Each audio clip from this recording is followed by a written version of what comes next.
Запознаени ли сте со вашите права како патник со авион? Не знам ни зашто се работи правилно. Неше како патник патува долго. Меѓутим, до сега немаме нешто, наедено нешто, проблеми околу патувањето. Поготово со овој новиот аеродром сега е многу по-ефикасно и по-добро како што беше порано. Па генерално ги знаеме некои основни права. Ги знаеме. Па релативно да. Не сум запознат. Не патувам толку често, така да... Не сум многу запознаен со правилата на патници, што патуваме ние во странство. Во годината најмалку 4 до 5 пати. Знаете ли каде да се обратите, ако треба да ги побарите вашите патнички права? Па право ти кажа, колку знаеме имате информација за секој нејасна работа, меѓутим сме немале таква работа да се обратиме, да прашаме. До сега било све во ред. Па секако прво во информационо биро ќе прашате, па потоа следна околности. Кај ќе го упатат таму? Не знам. Не ми е јасно, те стварно и многу не патувам со авион и многу ние луѓето не знаеме многу права каде треба да се обратиме. Што правите кога ќе ви доцни или кога ќе ви биде откажан летот? Зависи како ќе биде откажен, ако по која причина треба да имате доразбирање. Не може ништо се прави него да се истрпи човекот, да се смири, се чекаме другиот лет. Ќе пријавиме преку компанијата преку која ни е обезбеден авиопревоз. Па потоа понатаму. Авионот до сега дали сум имала ситуација да ја откаже? Не сум имала.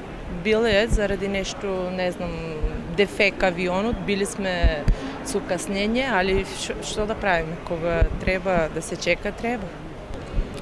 Се нервирам многу пати. По македонски псујам.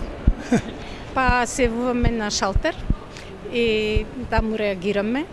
И на компанијата, ако е откажан летот, должна е да ни обезбеди смештај, ако негде сне измеѓу царинска зона за ноќта и наредниот ден да не донеси до аеродром.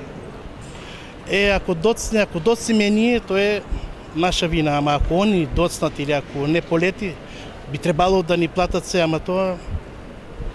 Па, доколку суштински тоа ми ги поремети плановите, имам патничко осигурување, ако тоа е со опфат како што вообичаено земам, тогаш мислам дека ги разрешувам на тој начин. Мислам, најлошо е кога доцни авионот, односно кога ќе ви ги поремети плановите, инаку посета за некакви надокнади. Која ви била најнепријатната ситуација кога сте патувале со авион? Право ти кажа, јас сум немал некоја овака посебно нешто што би се жалил. Имал некој па за доснување, меѓутим тоа е кај нас и тоа нормално е. Ништо, си седам. Кидам, ке прашам до рецепција. Тоа, толку. Не сум имал до сега. А на повеќе аеродроми имам слетувано и патувано, така да не сум имал до сега никакви проблеми. Фала му на Бога. До сега се е било добро. Не сум била во непријатна ситуација. Минатата година да, патував со јат и чекав 40 часа на Циришкиот аеродром. Мислам, сите патници реагиравме тогаш, меѓутоа стюардесата беше многу пријатна и така не дочека со извинете, ама и ние ве чекавме толку време и така да патниците се насмеа. Мислам, никој не реагираше негативно, неколку имаше патници да реагира и повеќе нема да патуваме со вас и не знам оно, меѓутоа тоа беше тоа, си дојдовме и така. Немало нешто посебно, многу пати сметаш авион, брза работа, многу пати доцнат многу авиони, тоа ми смета. Си велам слично на возови. Возовите доцнат и авионите доцнат. Ние имале пред 4-5 години од Лондон за Белград и во Белград не можеше да слета авионот. Дојдовме до Ниш ноќта ради магла, па после со автобус не носеа до Ниш. Таму бевме сместени во хотел. Наредниот ден пак не можевме да полетаме, па пак во хотел и така едно потешко патување, моравме со воз да си доаѓаме. Губење на куфери дефинитивно. Така да, пошто без разлика и да ги најдат на крај, а ми се случило и да не ги најдат, и тоа од далечна дестинација, на крај некако сето тоа ви е пореметено.